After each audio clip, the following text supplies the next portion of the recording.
شاذلیان زندہ باد، شاذلیان زندہ باد، شاذلیان زندہ باد، شاذلیان. الحمدللہ وحدہ والصلاة والسلام علی من لا نبی بعدہ، اما بعد فاعوذ باللہ من الشیطان الرجیم. بسم اللہ الرحمن الرحیم. یا ایہا الذین آمنوا اتقوا اللہ وکونوا مع الصادقین. صدق اللہ العظیم. اللہ رب العزت کا فضل کرم اور احسان ہے، اور جتنا بھی ہم اس کا شکر ادا کریں وہ کم ہے کہ فی نفسی زمانہ تو ذات باری تعالیٰ نے ہم سب کو اپنے نام کے ساتھ منسوب کیا، جوڑا. الحمدللہ وہ توفیق پہ دے رہا ہے، چاہے انفرادی حیثیت میں ہوں یا اجتماعیت کی شکل میں ہوں، اپنا نام لینے کی. دن رات اس کے نام کا تکرار ہو رہا ہے اور فکر اس کی ذات کی طرف منسوب ہو رہی ہیں. کوئی بھی انسان اکیلے میں تنہا یہ سفر طے نہیں کر سکتا جب تک کہ کوئی طے کروانے والا نہ ہو. کشتی کی سواری ہی انسان اگر کرے تو اس کے اندر محلہ ضرور ہوتا ہے، تو اس محلہ کا کام یہ ہوتا ہے کہ مسافروں کو منزل مقصود تک پہنچانا. جن لوگوں نے سمندر میں سفر کیا وہ بخوبی جانتے ہیں، ایک دفعہ انسان کا دل خوف ضرور کھاتا ہے. جب اس کے درمیان میں پہنچتا ہے وہ سمجھتا ہے میں جس دنیا میں رہ رہا تھا سارا جہاں اسی میں سمٹا ہوا تھا. جب وہاں پانی کے درمیان پہنچ جاتا ہے وہ سمجھتا ہے اب جہاں میں پہنچا ہوں اس کے آگے کوئی چیز بھی نہیں ہے. اب اسی بات کو علمی لحاظ کی طرف انسان منسوب کرتا ہے.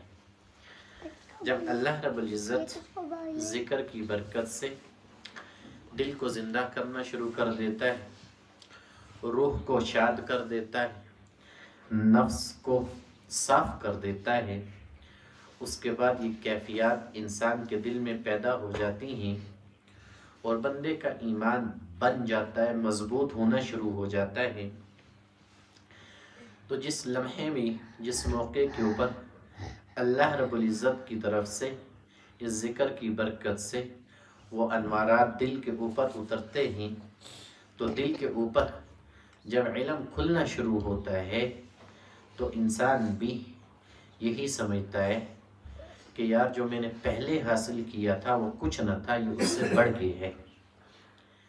اور یہ ایک ایسا سفر ہوتا ہے جس میں انسان جب سے آیا اس وقت سے لے کے جب تک اس کی آنکھ بند ہونی ہے، اس نے دنیا سے چلے جانا ہے، اس درمیان وہ چلتا ہی رہتا ہے اور وہ اپنا سفر طے کر رہا ہوتا ہے اپنے منزل مقصود کی طرف.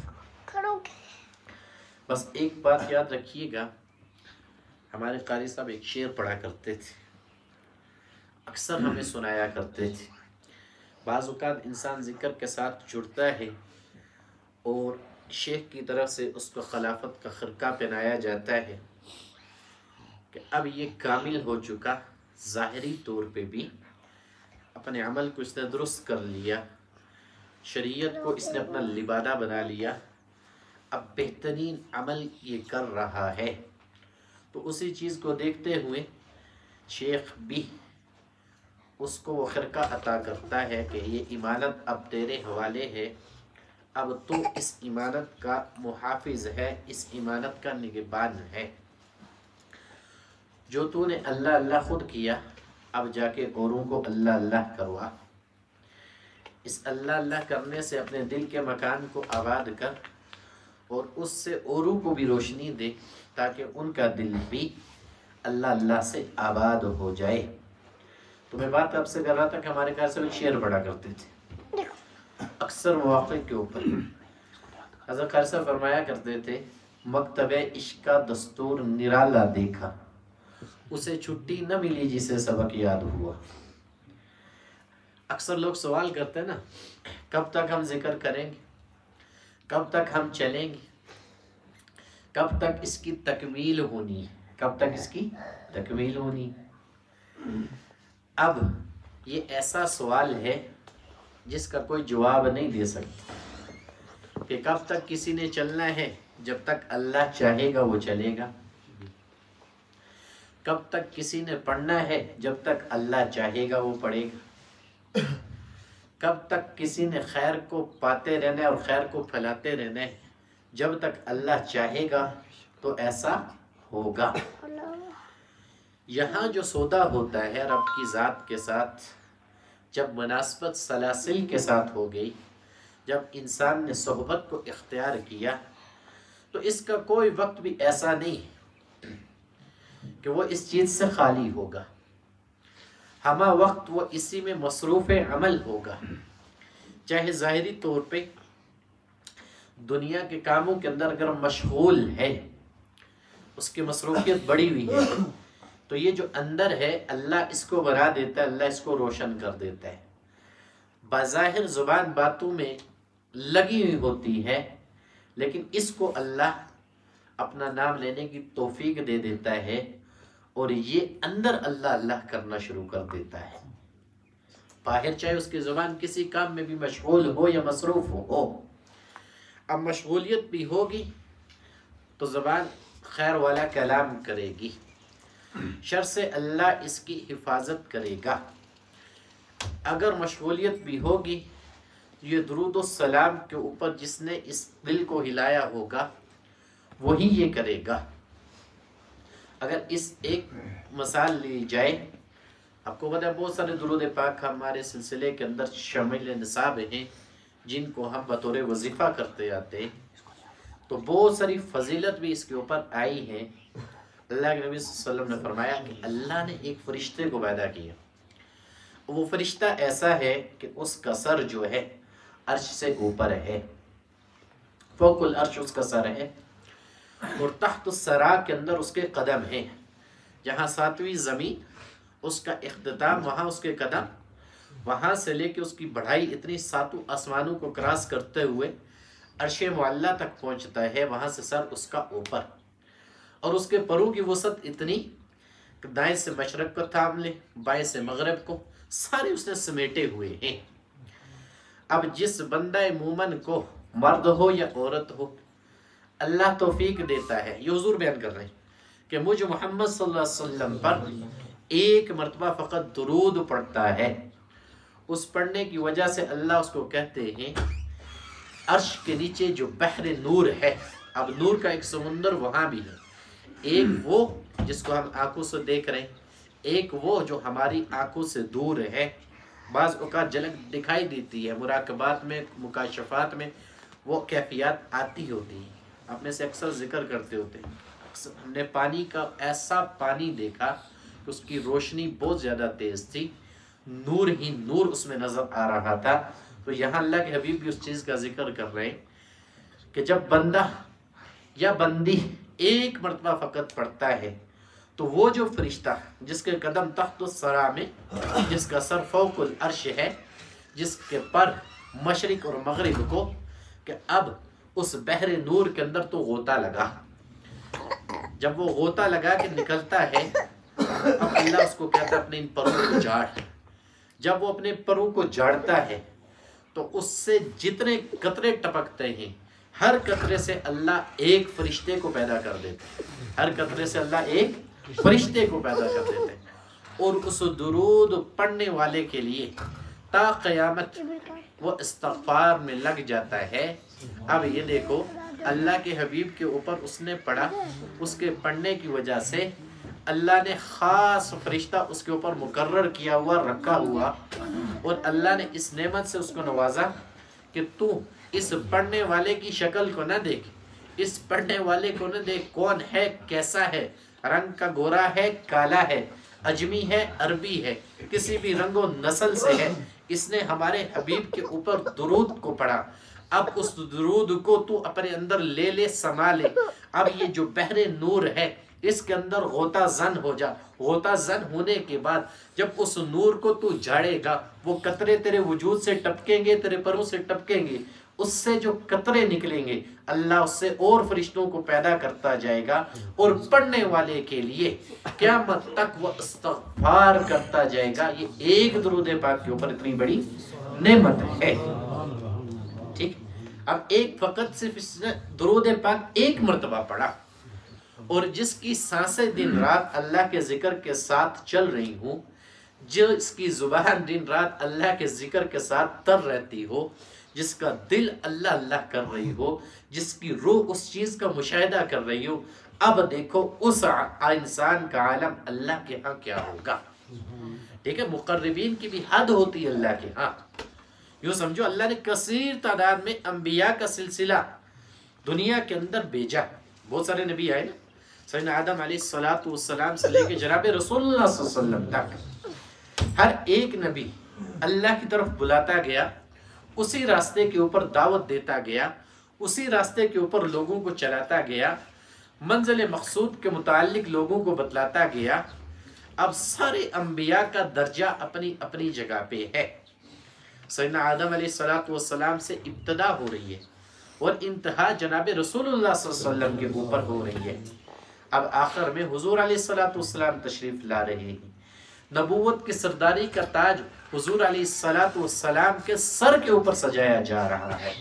آج ایک چھوٹا سا ہمارا مجمع بیٹھا ہو نا، کسی بھی جماعت کو لے لو، چاہے تبلیغی جماعت ہو، چاہے علماء کی جماعت ہو، چاہے دیگر وہ جماعتیں جو رجوع اللہ کروانے والی ہوتی ہیں، جب وہ تربیت کا انداز اپناتی ہیں تو اس میں سے لوگوں کو مقرر کرتی ہیں کہ یار اس کے ساتھ آپ نے چلنا ہے، یہ آپ کا ترجمان ہے، یہ آپ کا رہبر ہے، یہ آپ کا رہنما ہے۔ اور یہاں تمام انبیاء کا رہبر جناب رسول اللہ صلی اللہ علیہ وسلم کو بنایا گیا۔ خواص کے آپ تو سنے تو ساری دنیا کی، ساری امتوں کی، لیکن وہاں انبیاء کی سرداری کہ خاصوں میں سے بھی خاص ہوتا ہے، تو خاصوں میں سے بھی خاص سب سے پہلے اللہ نے جناب رسول اللہ صلی اللہ علیہ وسلم کو کیا، اور پھر ان کے متعلق میں نے یہ آپ کو درود پاک کے اوپر جو فضیلت ہے ایک ہی حدیث مبارکہ فقط بیان کی، اور تو بہت سارے اس کے فضائل موجود ہیں۔ اب یاد رکھنا وہ درود پڑھنے والی زبان چاہیے۔ اب جو ہمارا تربیت کا سلسلہ ہے نا، زبان کیوں؟ جو زبان حرام سے پاک ہو، جو زبان حیا والی ہو، جو زبان تقوی والی ہو۔ یا ایھا الذین آمنوا اتقوا اللہ وکونوا مع الصادقین، یہی آیت مبارکہ میں نے آپ حضرات کے سامنے شروع میں پڑھی کہ ایمان والو اللہ سے ڈرتے رہو، ایک کمانے یا تقوی اختیار کرو، اور صادقین کے ساتھ ہو جاؤ۔ صادقین کون ہیں؟ یوں تو اکیلے انفرادی طور پہ بھی انسان عبادت کرتا ہے، لیکن اللہ نے یہاں جماعت کے ساتھ اس کو شامل ہونے کا حکم دیا ہے۔ کیوں؟ صرف یہاں تک نہیں، قرآن حکیم اس سے بھی آگے جاتا ہے، ید اللہ علی الجماع، کہ جماعت کے اوپر اللہ کی مدد شامل حال ہوتی ہے، اور جماعت جو ایسی ہو جو اللہ کی طرف رجوع کروانے والی ہو، جماعت ایسی ہو جو اللہ کی طرف دعوت دینے والی ہو، جماعت ایسی ہو جو اللہ رسول کے راستے کے اوپر چلانے والی ہو، جیسے حضور نے تیار کی تھی، جو حضور نے تیار کی تھی، معیار بھی اسی کو قرار دیا۔ فرقوں کے متعلق سوال کیا گیا تھا نا کہ پچھلوں کے اندر اتنے بنیں گے 72، آپ کی امت کے اندر ایک کا اضافہ ہے 73 بن جائیں گے، تو حق کے اوپر کون ہوگا، کیسے پہچان ہوگا؟ صحابہ نے یہی سوال کیا تھا، یا رسول اللہ صلی اللہ علیہ وسلم آپ تو بتلا رہے ہیں یہ چیز، تو ان کے اوپر حق کی نشانی کیا ہوگی؟ تو یہ جملہ بڑا خاص فرمایا تھا، کہا جو میرے اور تمہارے راستے کے اوپر ہوگا، جو میرے اور تمہارے راستے کے اوپر ہوگا، چونکہ صحابہ نے جو راستہ اختیار کیا جناب رسول اللہ صلی اللہ علیہ وسلم کا۔ آج کل بہت ساری باتیں سننے میں مل رہی ہیں، کانوں تک پہنچ رہی ہیں، دور حاضر کے لوگ اٹھ کے ان کے ایمان کے معیار کا فیصلہ کر رہے ہیں، جن کے ایمان کی ضمانت اللہ قرآن میں دے دے، جن کے متعلق احادیث بیان کرتے حضور علیہ السلام کہ ان سے بغض نہ رکھنا۔ خیر وہ لمبی بات ہو جائے گی، لیکن زمانے کے اندر ایسے لوگ موجود ہیں جو ظاہری طور پہ کہتے یہ ہم بڑے اہل علم ہیں، ہمیں بڑے علوم کا پتہ ہے۔ بھئی تمہیں یہ اختیار کس نے دیا ان کا فیصلہ کرنے کا؟ یاد رکھنا وہ حضور کے شاگرد ہے، جس چیز کی نسبت بھی حضور کے ساتھ ہے کوئی عام آدمی اس کا فیصلہ ہرگز نہیں کر سکتا۔ مشاجرات صحابہ بہت سارے ہوئے کہ ان کے درمیان آپسی اختلافات ہوئے، بہت سارے معاملات ہوئے، لیکن وہ اس دنیا سے جب گئے ان سب کو مٹا کر گئے، ان سب کو ختم کر کے گئے۔ ایمان سے بتاؤ، آج میرے اور آپ کی ایمان کا درجہ بہت نیچے ہے۔ جب ہمارا کوئی جاننے والا عزیز و اقارب دنیا فانی سے جاتا ہے تو ہمارا ایمان اس کے متعلق کیا گواہی دیتا ہے؟ چلو اللہ اس کو معاف کر دے گا۔ ایسا ہوتا ہے یا نہیں ہوتا؟ وہ تو حضور کے صحابہ ہیں جن کو حضور نے اپنی زبان سے کئی مرتبہ جنتی ہونے کی بشارت دی، گارنٹیاں دی۔ وہ تو حضور کے صحابہ ہیں جن کے ایمان کا معیار قرآن حکیم نے بیان کیا۔ اب ہم اس ایمان کو بنانے کے لیے محنت کروا رہے ہیں کہ ہم ایسے طریقے کے اوپر محنت کریں کہ جو درد دل ان کے دلوں کے اندر موجود تھا وہ درد دل میرے آپ کے دلوں کے اندر آ جائے، پیدا ہو جائے، اور وہ جو عشق کی شمع ان کے دل کے اندر روشن تھی وہ شمع ہمارے دلوں کے اندر بھی روشن ہو جائے۔ اس لیے قرآن حکیم بھی یہ کہہ رہا ہے کہ ایمان والو ڈرو اللہ سے اور صادقین کی جماعت کے ساتھ شمولیت اختیار کر لو۔ اب ڈرا جاتا ہے، خشیت الہی کا غلبہ انسان کے اوپر آتا ہے۔ یہ جو خوف کی کیفیت آتی ہے نا، اللہ نے پیدا ہی اسی لیے کی ہے کہ انسان کے اوپر جب وہ آ جائے تو بہت ساری چیزوں سے انسان پیچھے ہٹ جاتا ہے خوف کی وجہ سے۔ مثال کے طور پہ ایک انسان شوگر کا مریض ہے، اس کو شوگر کا مرض لاحق ہو گیا، اب ڈاکٹر اس کو منع کرتا کہ تو نے میٹھے کو نہیں کھانا۔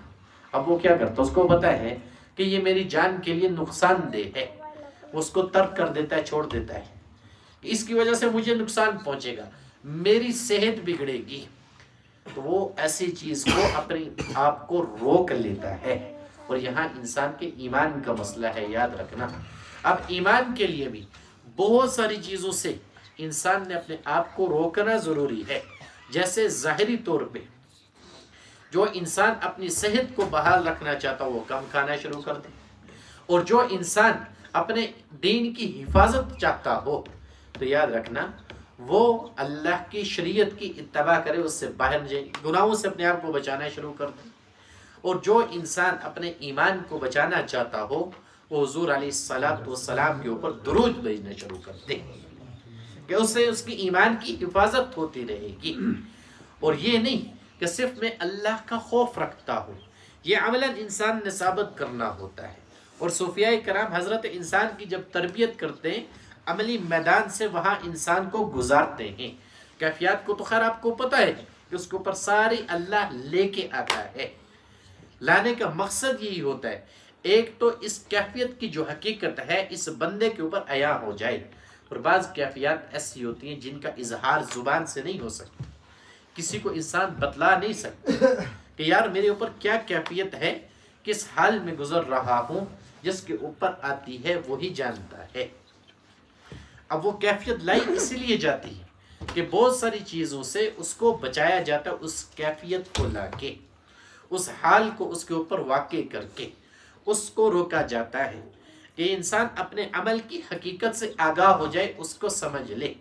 تو جملہ طور پہ اس نے اللہ کا خوف کھانا ہوتا ہے۔ اس کی اگر یوں مثال دوں، فقی ابو الیث سمرقندی رحمۃ اللہ علیہ جس چیز کو بیان کرتے ہیں، کہتے ہیں 7 چیزیں ایسی ہیں جو انسان اللہ کا خوف کھانا چاہتا ہو، جو یہ سمجھ رہا ہو میں اللہ سے ڈرتا ہوں، خشیت الہی کا غلبہ میرے اوپر موجود ہے یا نہیں ہے، تو ان 7 چیزوں کو دیکھ لے۔ اگر ان چیزوں کے اندر اس کی درستگی ہے تو اس کا عمل بھی ٹھیک ہے، خشیت الہی کا غلبہ بھی اس کے اوپر موجود ہے، اس کے ایمان کا معیار بھی بہترین ہے۔ کا سب سے پہلی چیز جو بیان کی کہ اس کی زبان ٹھیک ہو، اس کی زبان ٹھیک ہو۔ اب یہی ہے جو میں پہلے بھی آپ کو بہت دفعہ بتلا چکا ہوں، جو خیر کی وجہ بھی بنتی ہے، شر کی وجہ بھی بنتی ہے۔ یہی ہے، اس سے انسان دعائیہ کلمات بھی کہتا ہے اور انسان اس سے لغویات والے کلمات بھی کہتا ہے۔ یہی ہے جو کسی کی دل آزاری کا سبب بھی بنتی ہے اور کسی کے لیے نقصان کا باعث بھی بنتی ہے۔ یہی ہے جو بندے کو عبادت کے راستے سے گزروا کے وہاں عرش معلیٰ تک بھی پہنچاتی ہے۔ تو سب سے پہلے اس چیز کا ٹھیک ہونا ضروری ہے، اسی کے متعلق حضور نے فرما بھی دیا تھا کہ جس نے اس کی مجھے گارنٹی دے دی قیامت تک آنے والے مسلمانوں کے، اس کو جنتی ہونے کی بشارت میری طرف سے۔ اس کے بعد دوسری چیز حضرت شیخ فرماتے ہیں کہ یاد رکھنا زبان اس کی ٹھیک ہو گئی، اس کے بعد اس کے دل کا ٹھیک ہونا ضروری ہے۔ فرمایا دل کا ٹھیک ہونا اس طریقے کے اوپر ضروری ہے کہ اس کے دل کے اندر کسی کے لیے حسد نہ ہو، اس کے دل کے اندر کسی کا بغض نہ ہو، اس کے دل کے اندر کسی کا کینہ موجود نہ ہو۔ اب یہ بات یہاں صرف انہی کی بات نہیں، نبی علیہ السلام کا فرمان بھی آ گیا، ٹھیک ہے، قرآن حکیم کا حکم بھی اس کے اوپر بہت ہے۔ یہاں دل کے متعلق کہا، قرآن حکیم میں بیان کرتا ہے اِلَّا مَنْ أَتَى اللَّهَ بِقَلْبٍ سَلِيمٍ، جو اللہ کے پاس آیا سلامت دل لے کے۔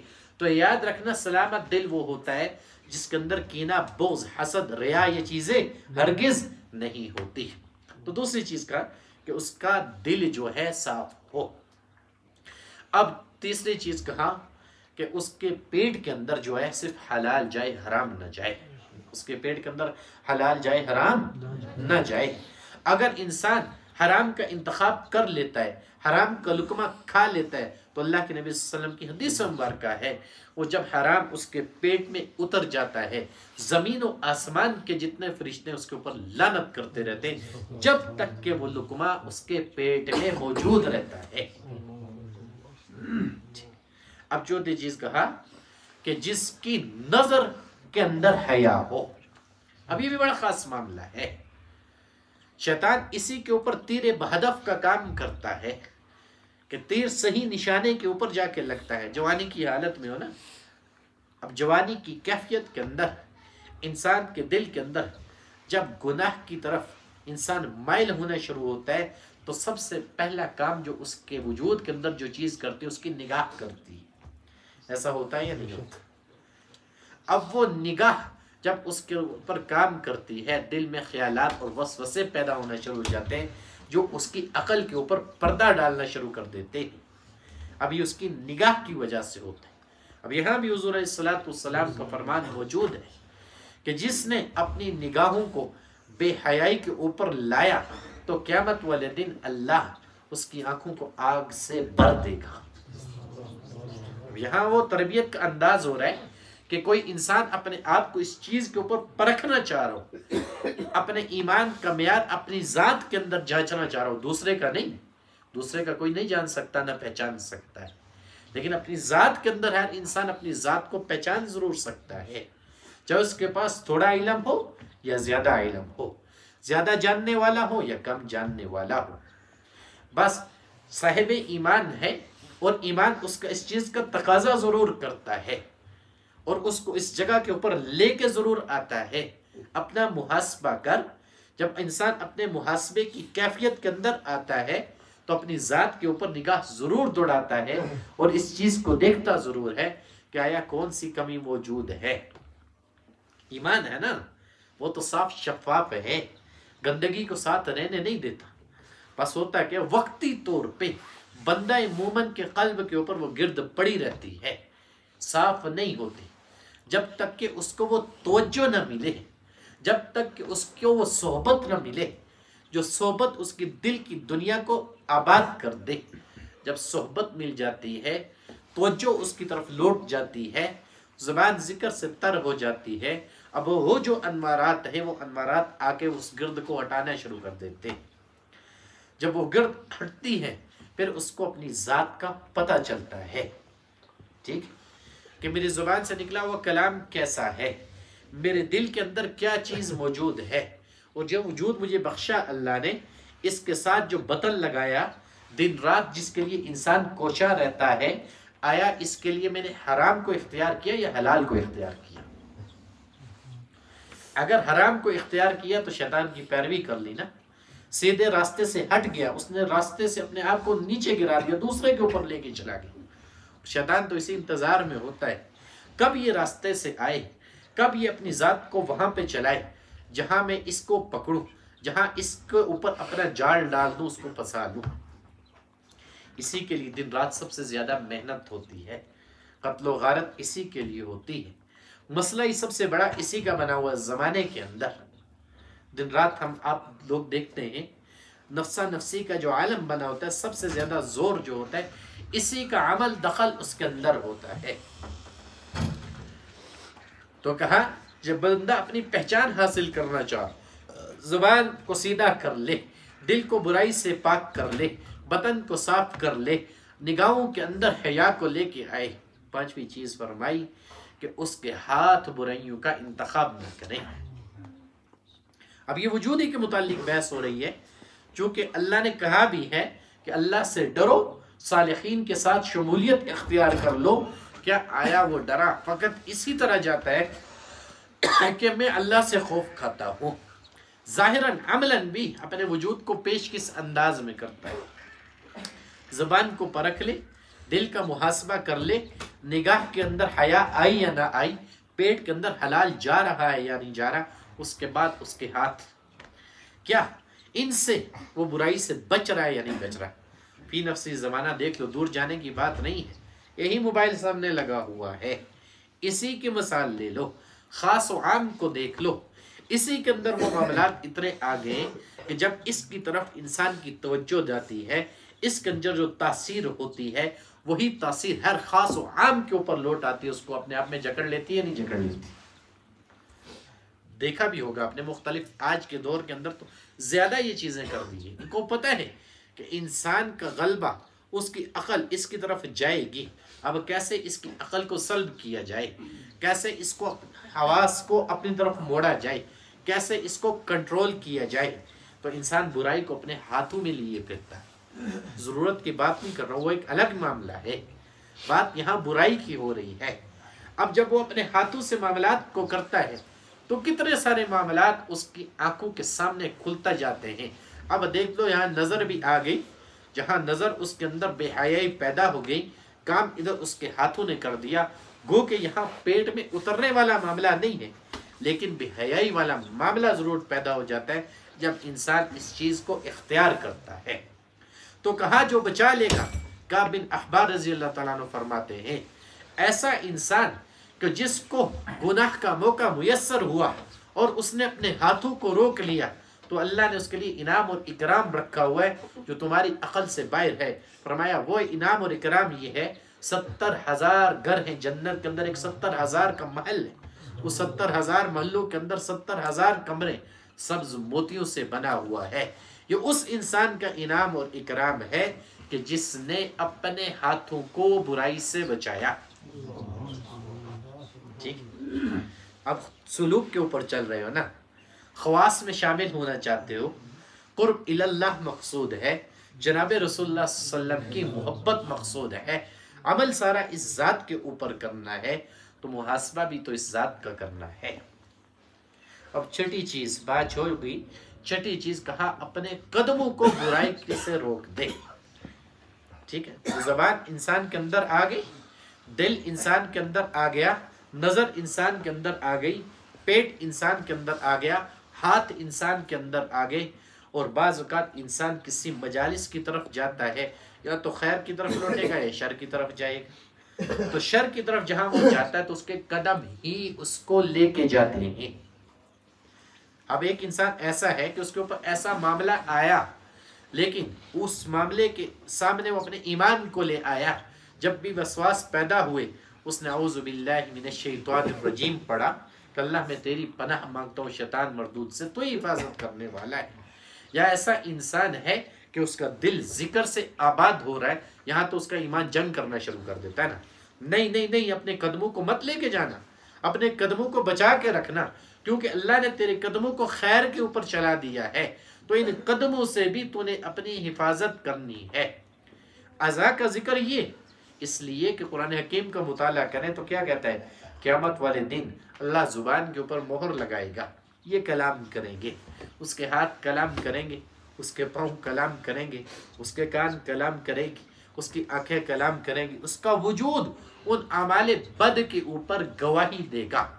اور قدم کیوں؟ قدم اس لیے کہ جس زمین کے اوپر اس کے قدم چل کے گئے ہوں گے وہ زمین وہاں گواہ بنے گی، وہ زمین وہاں پر گواہی دے گی، اللہ ان قدموں سے چل کے یہ برائی والے راستے کے اوپر گیا تھا، اس نے برائی کو اختیار کیا گیا تھا۔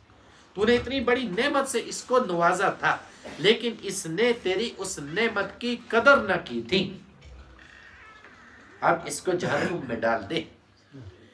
اب انسان جو بھی کماتا ہے نا اس کے اپنے ہاتھوں کی کمائی کی وجہ سے ہوتا ہے، ٹھیک ہے؟ انسان کو جو مصیبت پہنچتی ہے تو اس کے اپنے ہی عمل کی وجہ سے ہوتا ہے، اس کے ساتھ کی معاملہ ہو رہا ہوتا ہے۔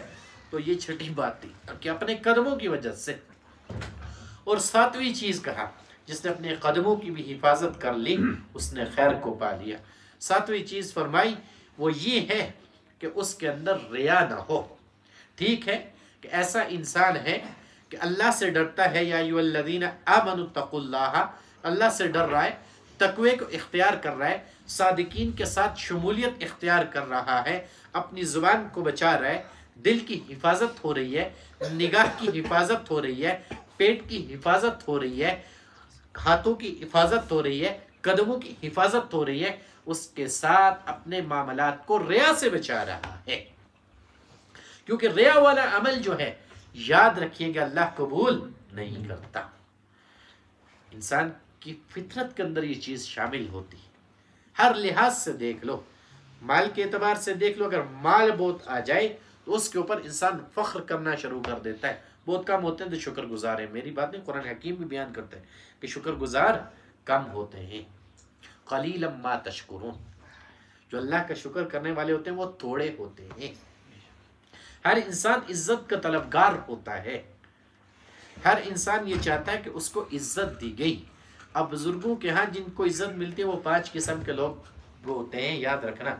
فرمایا ایک وہ جو زاہد عالم ہو، متقی عالم ہو، تقوی کے اوپر چل رہا ہو، چلا رہا ہو، خیر کے اوپر ہو، خیر کی طرف بلا رہا ہو۔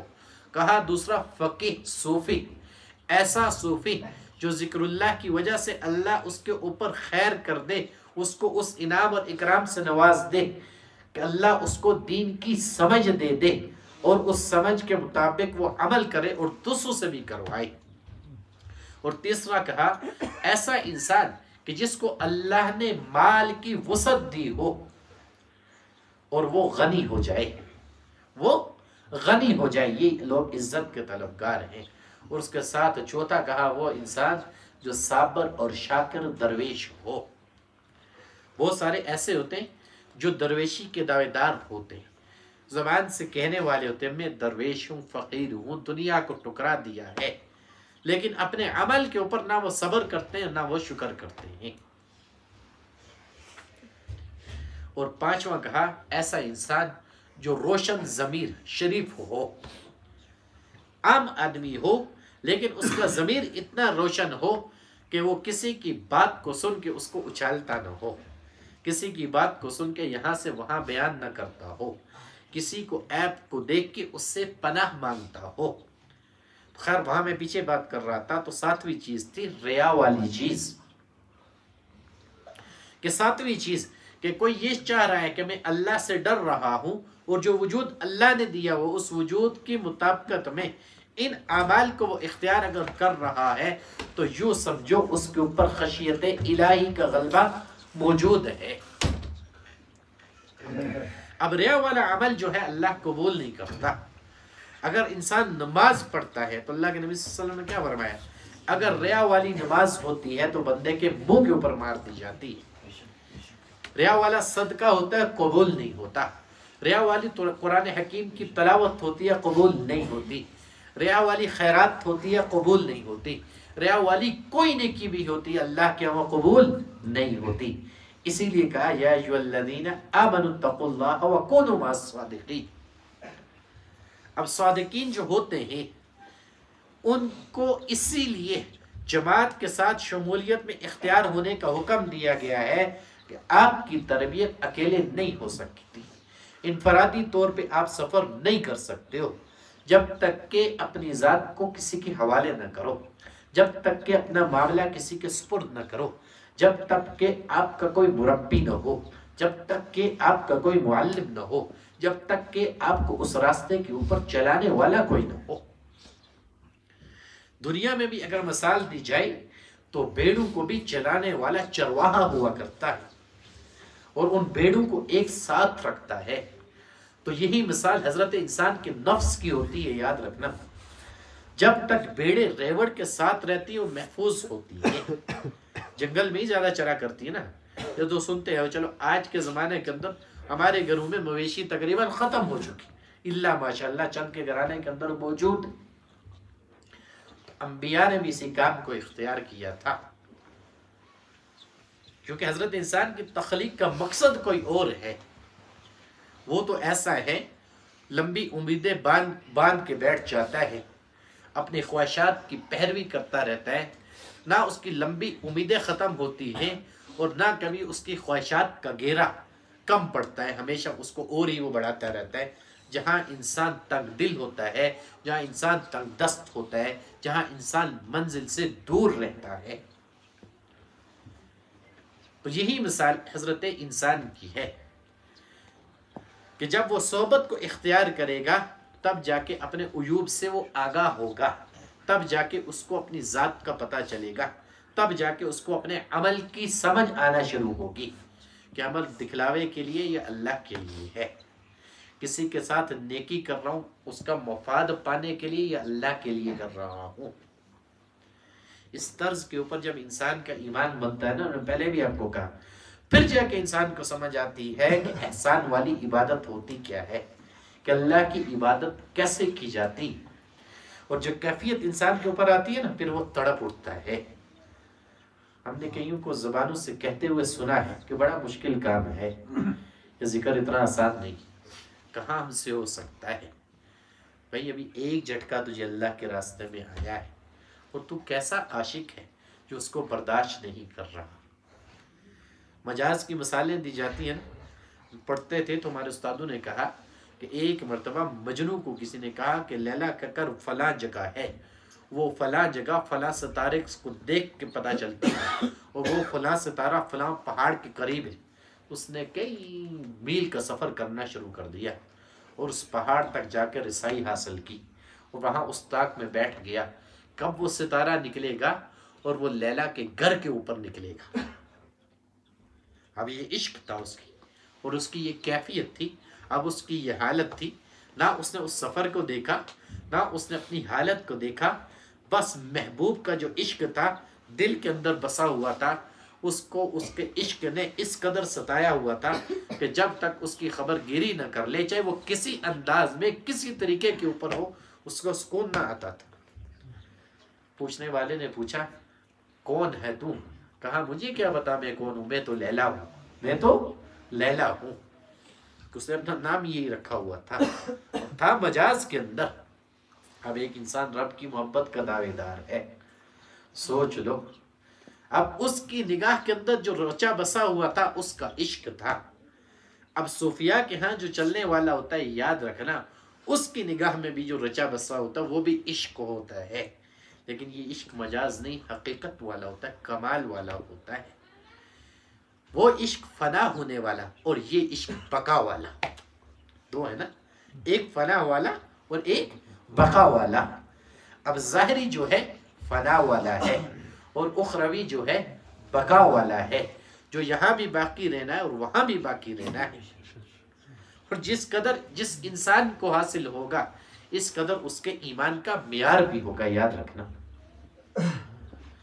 وہاں بھی انسان اگر عشق کرتا ہے تو کیفیات ساری وجود کے اوپر آتی ہے، محبت کا مادہ دل کے اندر پیدا ہوتی ہے، خیالات سوچے دماغ کے اندر آتی ہے، اور یہاں بھی عشق جب اصل کی طرف لوٹتا ہے تو وہ بھی خیالات دل اور دماغ کے اندر چل رہے ہوتے ہیں، بس فکر رب کی ذات کی طرف ہو جاتی ہے، جو محبوبوں کا محبوب ہے، اس سے بڑا کوئی محبوب ہے ہی نہیں۔ تو وہاں تک وہ سفر کرنے کے بعد بھی کہتا ہے میں اس لیے یہاں سفر کرنے آیا ہوں کہ مجھے بتانے والے نے بتایا ہے یہاں سے ایک ستارہ نظر آتا ہے، اس ستارے کی روشنی لیلا کے گھر کے اوپر پڑتی ہے۔ اس کو بھی اپنے عشق کے علاوہ کوئی چیز نظر نہیں آتی، چاہے کن الفاظ میں اس کو یاد کیا جا رہا ہو یا کیا اس کے متعلق کہا جا رہا ہو۔ بہت سارے کہنے والے آپ کو مختلف انداز میں کہتے ہیں نا، سنتے آئے ہو، مجھے بھی آ کے سناتے، فلاں نے یہ کہہ دیا کہ یار تمہارے ہاتھ میں تسبیح آ گئی، اللہ مجھے آپ سب کو ریا سے بچائے، تسبیح ہماری کسی کو دکھلانے کے لیے نہیں۔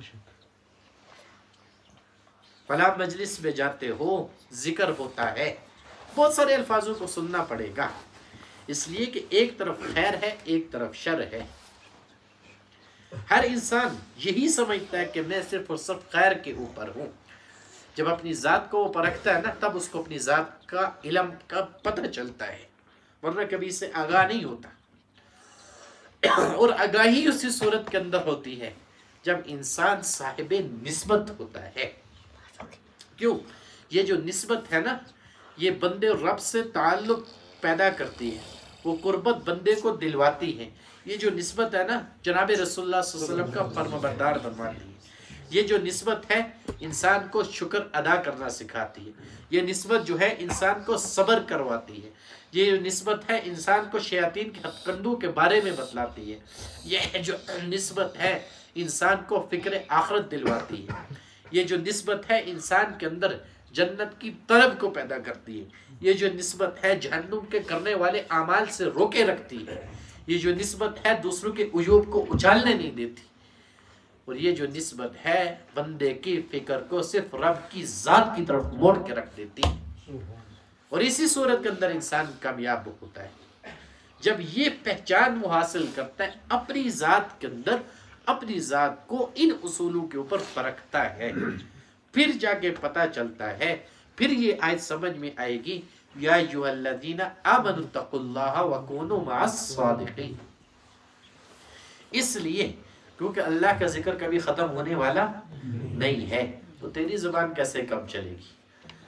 جب تک اللہ کا ذکر ختم ہونے والا نہیں ہے تو تو کون ہوتا اپنی زبان کو روکنے والا؟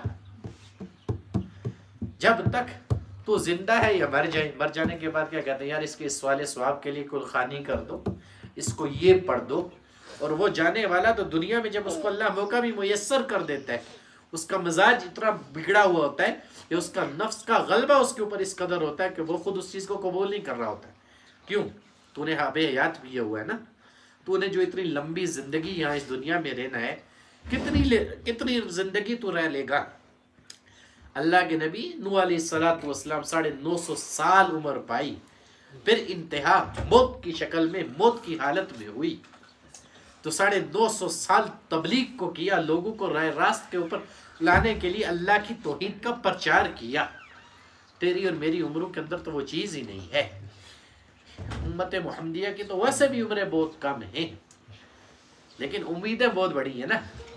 لمبی امیدیں ہونے کی وجہ سے فکر آخرت کا غلبہ انسان کے اوپر سے ہٹ جاتا ہے، انسان اپنے عمل سے پیچھے ہو جاتا ہے، انسان آخرت کو بلا دیتا ہے۔ اب جب انسان خواص کی جماعت میں آ کے جڑتا ہے، ذکر کے ساتھ چلتا ہے، اپنی ذات کو تربیت کے مرحلے سے گزارتا ہے، تب جا کے اس کو اپنے عمل کی سمجھ آتی ہے۔ جو میں ہر ہفتے آپ کو کہتا ہوں، انسان کو اپنی ذات کے اندر اپنے عمل کو سمجھنا۔ تو جیسے بعد والے تیرے لیے کل خوانی کریں گے، تو آج سے ہی اپنی ذات کو اللہ کی طرف موڑ دے، اپنے عمل کو اپنی زبان سے کرنا شروع کر دینا۔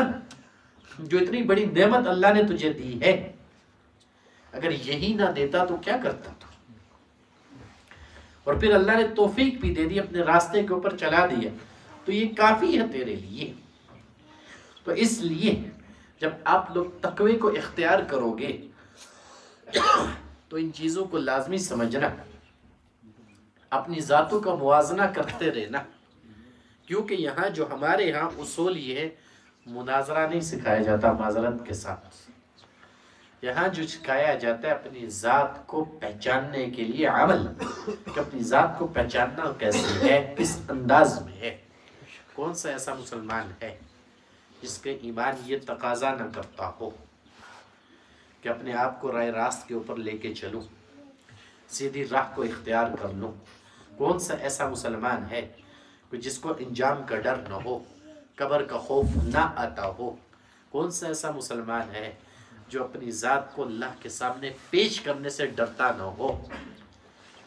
کیا حدیث میں نہیں گیا کہ جب حساب و کتاب شروع ہونے سے پہلے انبیاء تک کہیں گے نہیں ہم نہیں اللہ سے کہیں گے کہ حساب کتاب شروع کر، مختلف انبیاء کے پاس جایا جائے گا نا، اور وہاں بھی اللہ اپنے محبوب کو لے کے آئے گا، سفارشی اپنے محبوب کو بنائے گا۔ تو محبوب کی جس نے سفارش حاصل کرنی ہے اس کے طریقے کو وہ لازم اپنائے گا، اس طریقے کے اوپر لازم چلے گا، اور یہ مت کہو کہ ہم سے عمل نہیں ہوتا۔ اگر آپ عمل نہیں کر سکتے ہو تو آپ سچے عاشق نہیں ہو۔ اگر مجنوں مجاز کے لیے اتنی تکلیف برداشت کر سکتا ہے، ننگے پاؤں دوڑ سکتا ہے، اس پہاڑ تک پہنچ سکتا ہے، تو میں اور آپ منزل مقصود تک کیوں نہیں پہنچ سکتے؟ ضرور پہنچیں گے۔ یا اللہ رحمت اور رہنما بندے کا بنتا ہے، یا اللہ دل کو آباد کرتا ہے، ہر زمانے میں کرتا رہے گا، چلو ہم ہوں یا نہ ہوں۔ یہ تو اللہ کی توفیق ہوتی ہے جس کو لے کے آتا ہے، یہ اللہ کی توفیق ہوتی ہے جس کی زبان کے اوپر اپنا نام چلاتا ہے۔ عمل سے زیادہ بڑھ کے انسان طلبگار ہوتا ہے۔ جب وقت آئے گا تو آپ کی طلب بھی آپ کے اندر سے نکل جائے گی۔ جب ایمان بنے گا آپ کہو گے مجھے کچھ نہیں چاہیے، اب میں ہوں اور وہ ہو، میں اس کا یار وہ میرا یار، من تو شدی تو من شدم، میں تو ہو جاؤں تو میں ہو جاؤں۔ ٹھیک ہے، بندے کے اوپر یہ کیفیت آتی ہے اور یہ حال واقع ہوتا ہے اس کے اوپر، تو روح بن جائے اور میں جان بن جاؤں، کہ ہمارا وجود یکجا ہو جائے، کہ اللہ دل کے اندر سما جائے۔ اظہار نہیں ہو سکتا، ٹھیک ہے، اظہار بعض چیزوں کا نہیں ہو سکتا۔ اظہار ہو جائے تو ہمارے حضرت فرمایا کرتے منصور حلاج رحمت اللہ علیہ کی طرح پھر گردن کٹوانی پڑتی، منصور حلاج رحمت اللہ علیہ کی طرح پھر گردن کٹوانی پڑتی۔ یہی وہ عشق کی کیفیت تھی، حالت تھی۔ جب آئی تو آنے والے جس کے اوپر آ گئی اپنے آپ سے باہر ہو کے انا الحق کا نعرہ لگوا دیا۔ اب شریعت کے اندر کفر ہو گیا ظاہری طور پہ، عشق تھا نا، جب راز آشکار ہو گیا تو رہا نہ گیا۔ جب اس کا راز آشکار ہوتا ہے تو جو اگر حقیقی ہے تو پھر بندے کو اٹھا لیتا ہے، دنیا میں رہنے نہیں دیتا۔ تو پھر منصور حلاج رحمت اللہ علیہ کی گردن کو بھی اتارا گیا، صرف اتارا نہ گیا، وجود کو جلایا گیا، صرف جلایا نہ گیا، راکھ بنا کے پانی کے اندر بہایا بھی گیا۔ یہ عشق کا حصول ہے۔ جیسے خواب دیکھنا انسان کا فی الوقت میں ایک کیفیت جب آئے گی، ایک راز جب اشکار ہوگا آپ کی ذات کے اندر، پھر جا کے پتہ چلوں گا، پھر میں پوچھوں گا زبانوں کے اوپر خاموشی آتی یا نہیں آتی، پھر میں پوچھوں گا نگاہ بے حیائی کی طرف جاتی ہے کہ نہیں جاتی، پھر میں دیکھوں گا کہ حرام پیٹ کے اندر حلال کا رکما جاتا ہے یا حرام کا، ہاتھوں سے برائی اختیار کرتے ہو یا قدموں کو برائی کی طرف لے کے جاتے ہو کہ نہیں جاتے، عمل کے اندر ریا آتی ہے یا صداقت آتی ہے۔ یہ ایمان کا معیار اللہ بندے کا ضرور پیدا کر دیتا ہے، اس لیے کہ مناسبت اللہ کے نام کے ساتھ ہے، جڑا ہوا اللہ کے نام کے ساتھ ہے، بڑھ اللہ کی طرف رہا ہے، محبوب اللہ کو بنا رہا ہے، اور محبوب جناب رسول اللہ صلی اللہ علیہ وسلم کو بنا رہا ہے، اور یہ اللہ محبت کر رہا ہے تو ہو رہا ہے نا۔ خدا کی قسم وہ محبت نہ کر رہا ہوتا یہ کبھی نہ ہوتا، ہو سکتا بھی نہ، کبھی بھی مجمع کے اندر اس طرح خیر کے اوپر جمع ہو ہی نہ سکتے۔ نہیں بھی چاہ رہے ہوتے نا، کئی کیسے ہوتے نہیں چاہ رہے ہوتے، پھر بھی کیسے وقت نکل جاتا ہے، کیسے آ جاتے ہو، کوئی لانے والا لے آتا ہے۔ کیوں؟ وہ جو لا الہ الا اللہ کی ضرب لگتی ہے نا، وہ صرف یہاں تک نہیں، یہاں سے وہاں تک جا رہی ہوتی ہے، اور وہ جو کیفیت یہاں بن رہی ہوتی ہے نا، وہ وہاں سے یہاں آ رہی ہوتی ہے، اور وہی دل کے اندر محبت کو پیدا کر رہی ہوتی ہے۔ جب محبت کا وصف انسان حاصل کر لیتا ہے زبان خاموش ہو جاتی ہے، پھر یہ زیادہ کلام نہیں کرتی، آنکھوں کے اندر حیا خود بخود آ جاتا ہے، ہاتھوں کی اللہ حفاظت کرتا ہے، قدموں کی کرتا ہے، کانوں کی کرتا ہے، وجود اس پورے کی کرتا ہے جس کے اوپر وہ خوف کھاتا ہے۔ اس چیز کو سامنے رکھتے ہوئے یا ایھا الذین آمنوا اتقوا اللہ، کہ ایمان والے اللہ سے ڈرنے والے ہوں گے، پھر وہ چیز کے اندر پیدا ہوتی ہے۔ وہ پیدا اس لیے ہوتی ہے کہ محبت کو وہ سیکھ لیتا ہے، خوف چلا جاتا ہے، وہ باقی نہیں رہتا، یاد رکھنا۔ جب محبت دل کے اندر آ گئی، سما گئی، اب خوف کھائے گا، کہ یار جس کے محبوب ہے کیا وہ آگ میں پھینکے گا؟ جس کے محبوب ہے وہ قبر میں تنہا چھوڑے گا؟ جس کے محبوب ہیں وہ کیا حشر میں پار نہ کرے گا؟ کیا وہ کامیاب نہ کرے گا؟ ضرور بھی ضرور کرے گا۔ بس فرق کیا ہوگا؟ میرا اور تیرا اپنی ذات میں سچا ہونا ضروری ہے۔ جب سچے ہو جائیں گے، اپنے عمل کو درست سمت میں رکھ کے چلیں گے، پھر دیکھنا یہاں دکھلائے گا بھی، اللہ کی قسم دکھاتا ضرور ہے، قسم اٹھا سکتا ہوں اس چیز کے اوپر، بس حال کو کیفیت کو بیان نہ کر سکتا، میں کروں گا۔ بعض اوقات انسان، ہمارے حضرت کہتے ہیں نا، بعض اوقات کوئی کیفیت کوئی جملہ سن لے تو اس سے بڑھ کے پھر اگلا اس کو بیان کر دیتا ہے۔ اس کو چھوڑ دو، فقط اتنا ہی کافی ہے کہ تو دل میں آ رہا ہے، دل میں سما رہا ہے، تیری یاد میں ہر وقت میں مشغول ہو رہا ہوں۔ میرے لیے بہت بڑی نعمت ہے اور اعزاز ہے، اور برکات ساری ذکر اللہ کی ہیں جس کے ساتھ مناسبت ہوئی ہے۔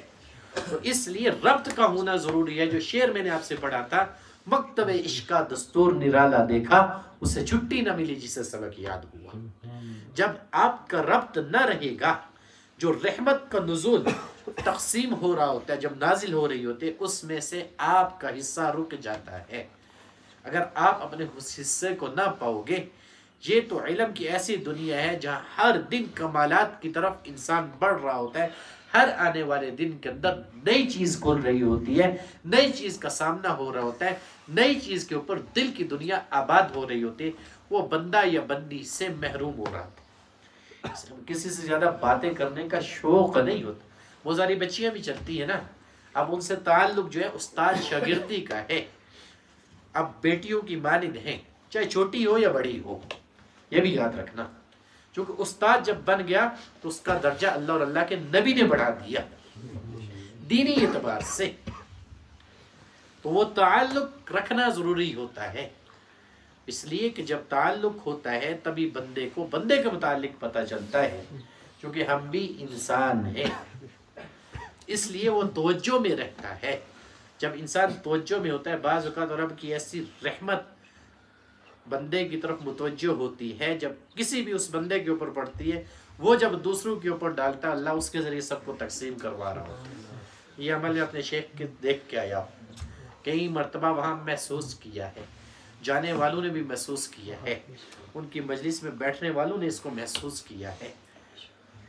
اسی ایک کرامت کے طور پہ یہ اگر لے لوں کہ وہاں دل کا پتہ چل رہا ہوتا ہے کہ یہاں کچھ آ رہا ہو اور روح روشن ہو رہی ہوتی، تو آ رہا ہوتا ہے کسی کی برکت سے آ رہا ہوتا ہے، جس کو اللہ نے میرے آپ کے لیے چنا اس کی برکت سے آ رہا ہوتا ہے۔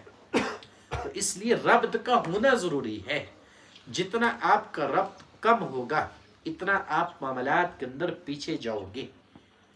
اسی لیے یہاں پر انسان کو کبھی چھٹی نہیں ملتی۔ علم ہے اور علم پورے کا پورا انسان کے اوپر کھل جائے ایسا نہیں ہے، وہ صرف حضور ہی کی ذات ہے جن کے علم کا احاطہ نہیں ہو سکتا، کوئی نہیں جان سکتا ماں سوائے اللہ کے۔ اور میں اور آپ تو اس راستے کے طالب ہیں اور اس علم کے طلبگار ہیں جو اس ذکر کے اوپر اللہ نے رکھا ہوا ہے۔ بس اللہ کے حضور دعا یہی ہے کہ اللہ اس کی برکت سے ہم سب کے صغیرہ کبیرہ گناہوں کو معاف فرمائے، جتنے بھی ہمارے پڑھنے پڑھانے کا ثواب ہے تمام انبیاء کرام کو پہنچائے، بخصوص نبی علیہ السلام بزرگان دین اسلام کو پہنچائے، تمام بزرگان دین اسلام کو پہنچائے، بخصوص سلسلہ نقش بندیہ شاذلیہ کے بزرگوں کو پہنچائے، بخصوص کی برکت سے اللہ حضرت شیخ کے علم میں عمر میں برکت عطا فرمائے، اللہ اس سلسلے کا فیض حضرت شیخ کا فیض اللہ 400 عالم پھیلائے، اللہ اس سلسلے کی جتنی بھی خانقاہیں ہیں سب کو اپنے دربار میں قبول و منظور فرمائے، جتنی بھی محنت ہو رہی اس کو اپنے دربار میں قبول و منظور فرمائے، اس کے محنت کے اندر جتنی کمی کوتاہی اللہ سب کو دور فرمائے، جتنے بھی ساتھی اس کے ساتھ جڑے ہوئے مرد ہیں، عورتیں، بچے ہیں، بوڑھے، اللہ سب کو اس کی خیریں اور برکتیں پہنچائے، اور جتنی بھی ہمارے اندر کوئی کمیاں ہیں اللہ اس کی برکت سے ان کو دور فرمائے، اور اس سلسلے کی ہر طرز کے اوپر ہر موقع کے اوپر خدمت کی توفیق عطا فرمائے، اور جتنے لوگ ہمارے پاس علاج معالجے کی غرض سے آتے اللہ سب کو شفائے کاملہ عاجلہ مستمرہ عطا فرمائے، اور خصوص اس کی برکت سے اللہ ملک فلسطین کے مسلمانوں کے اوپر رحم فرمائے، اور جتنے بھی ساتھی ہمارے بیمار ہیں خصوص اللہ اس کی برکت سے ان کو شفا یاب فرمائے، ویسے بھی بیمار ہے فہیم بیمار ہے اللہ ان کو شفا یاب فرمائے، اور دیگر جتنے بھی مسلمان بیمار ہیں اللہ سب کو شفا کاملہ عاجلہ مستمر عطا فرمائے۔ جو اس دنیا فانی سے رخصت ہو چکے اللہ اس کی برکت سے ان کی مغفرت فرمائے، ان کی مغفرت ہو چکی اللہ ان کو درجات بلند فرمائے۔ اس ذکر کی خیر برکتیں ہر اس گھر میں پھیلائے جس کی زبان اللہ کے ذکر کے ساتھ جڑی ہوئی، جو سلاسل کے ساتھ جڑا ہوا، جو خیر کی مجلسوں کے ساتھ جڑا ہوا، جو صادقین کے ساتھ جڑا ہوا، اللہ سب کی محنتوں کو اپنے دربار میں قبول و منظور فرمائے۔ اللہ ہم سب کو عمل کی توفیق عطا فرمائے۔